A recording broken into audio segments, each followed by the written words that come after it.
Crosby.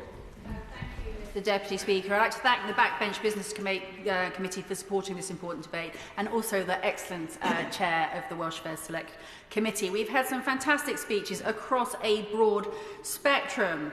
Now, to Ynys Môn, some of the oldest churches on my island constituency of Ynys Môn are to be found on the coast.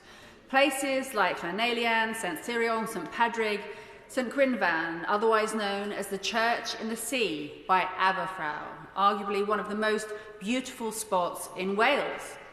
And those early Christian communities settled there because the missionaries which carried the gospel to Ynys Môn arrived by sea and built their simple churches where they landed. Much like Dewi Sant, who we celebrate tomorrow, these missionaries left an indelible mark on Ynys Môn and the whole of Wales. Many of our place names stem to the age of the saints.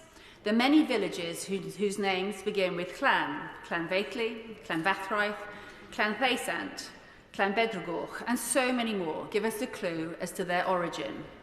The ancient Welsh word llan meaning a clearing in the trees where a church was built. Now, some 1,500 years of the Christian Church's existence in Wales has left its positive mark on language and culture, on history and geography, and on the values of the people. We have Dewi Sant and the many other missionaries of that Celtic age to thank for that. What many do not realise, however, is that we have the Christian faith and a British monarch to thank for the survival of our Welsh language.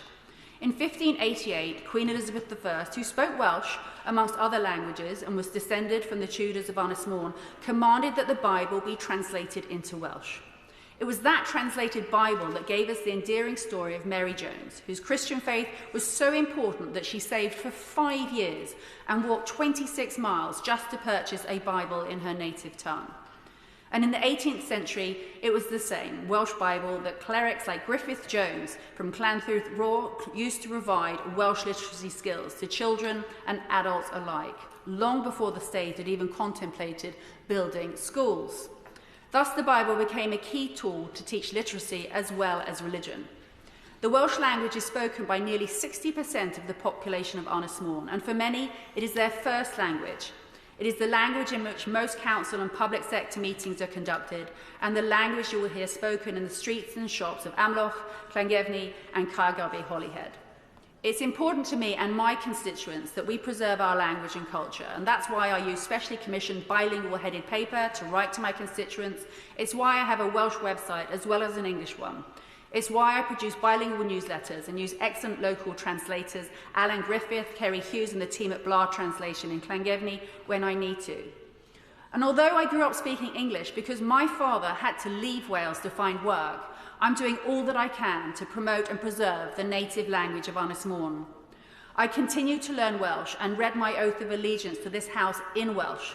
I also support Anglesey Council's applications for UK government funding like the Community Renewal Fund, which is used to promote and support the Welsh language on Ynys Môn.